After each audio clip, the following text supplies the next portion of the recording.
और चलिए बड़ी खबर का रुख कर लेते हैं। फजलुर रहमान ने आसिम मुनीर पर सवाल दर्शकों उठाया है।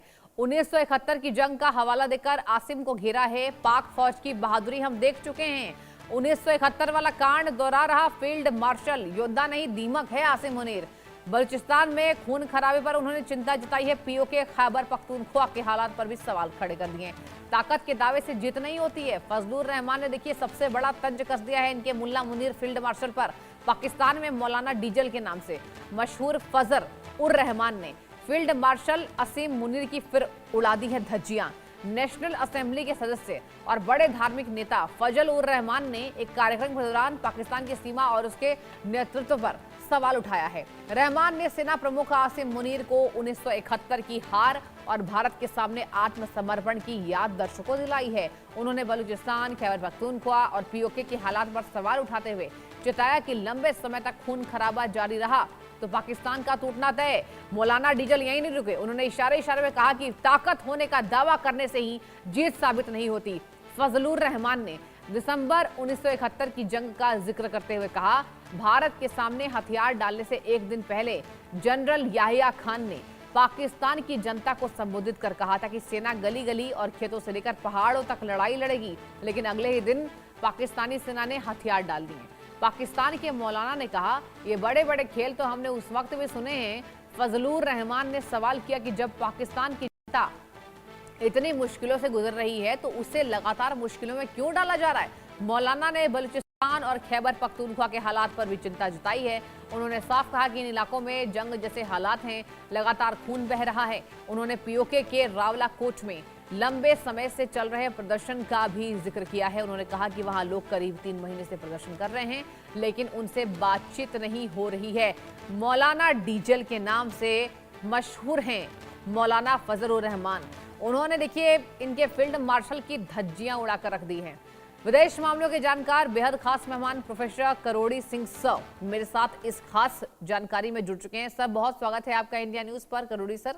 और आपसे मेरा यही सवाल है कि जब मौलाना डीजल ये कह रहा है कि फील्ड मार्शल जो है वो बकवास है और साफ तौर पर कहा जा रहा है कि हथियार डाल देगा, कैसे सर देख रहे हैं मौलाना का ये बयान? देखिए, सृष्टि ऐसा है कि जो पाकिस्तान के हालात हैं वो अगर कोई पॉलिटिकल लीडर कहता है तो वो एक प्रजातांत्रिक व्यवस्था में होता है, जी। क्योंकि सेना सरकार के साथ है और सेना जो भी करती है आलोचना करेंगे, लेकिन चीजें स्थिति यहाँ तक सीमित नहीं है। पाकिस्तान का आवाम है वो भी सेना के अगेंस्ट में होता लग रहा है।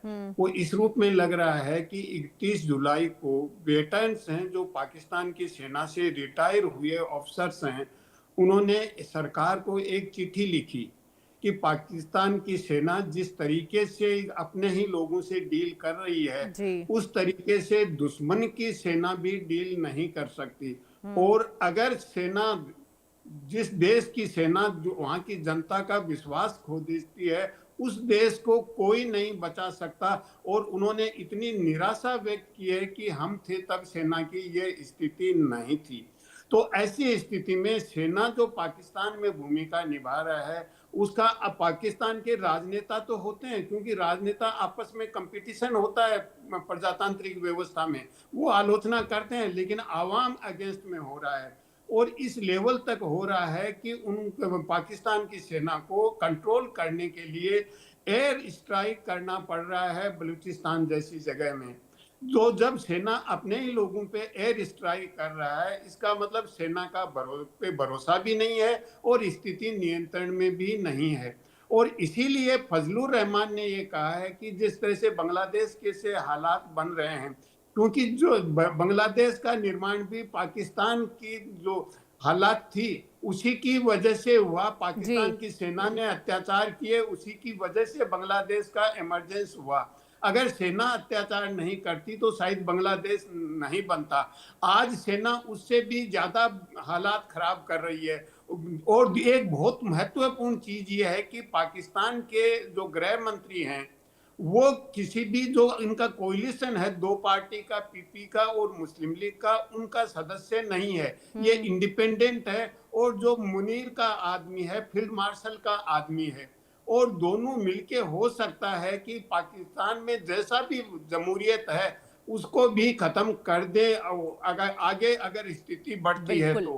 तो। क्योंकि जो वहाँ के गृह मंत्री हैं मोहसिन नकवी, जी। उन्होंने कह दिया है कि पाकिस्तान में जिस तरह का अभी स्ट्रक्चर है एडमिनिस्ट्रेटिव, उसको चेंज करना है, छोटे छोटे प्रोविंस बनाने हैं। उससे वो ये सोच रहे हैं मुनीर के साथ मिलके छोटे छोटे प्रोविंस बनाए तो बलूचिस्तान के कई टुकड़े कर दें, सिंध के कई टुकड़े कर दें।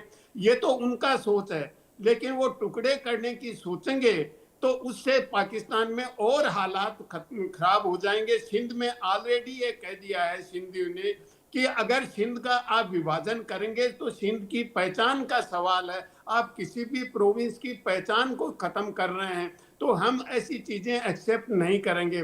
तो पाकिस्तान के राजनीतिक हालात तो ऐसे ही हैं, इसके अलावा आर्थिक हालात भी अभी अच्छे नहीं हैं। बिल्कुल। जनता महंगाई से त्रस्त है, इन्फ्लेशन बहुत ज्यादा है, तेल की प्राइसेस भी बढ़ रही हैं, और तो उसकी वजह से पाकिस्तान का आवाम भी आंदोलनरत है।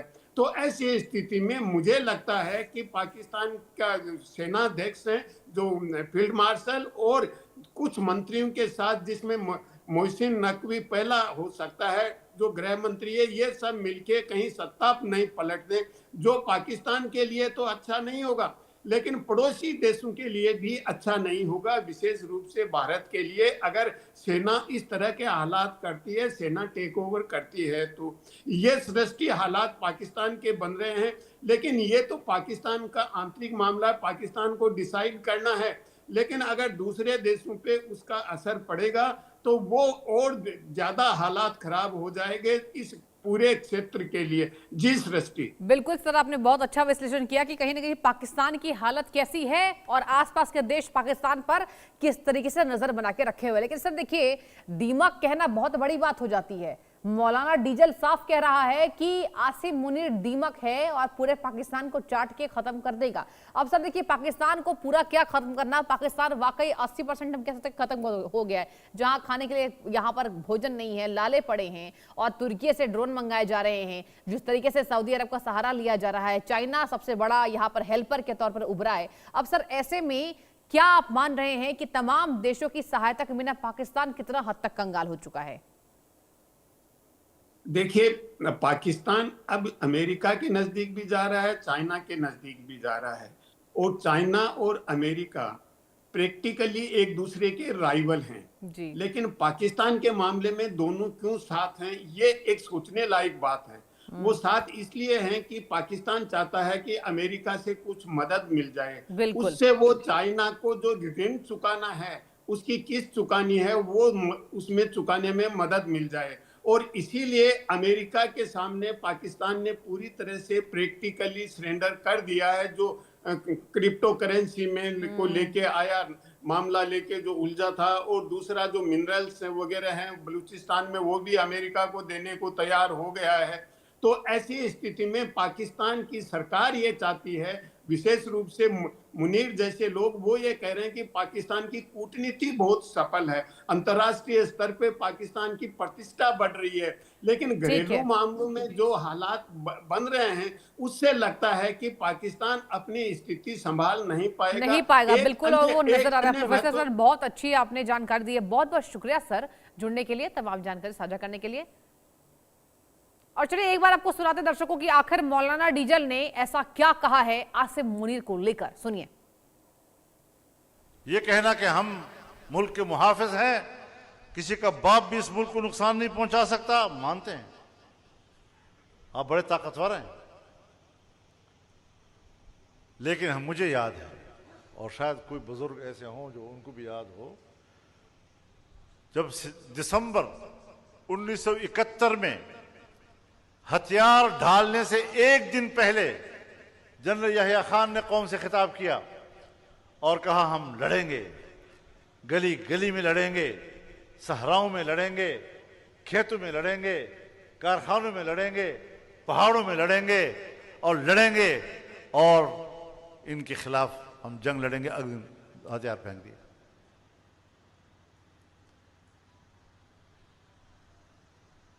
तो ये बड़े बड़े बोल तो हमने उस वक्त भी सुने हैं।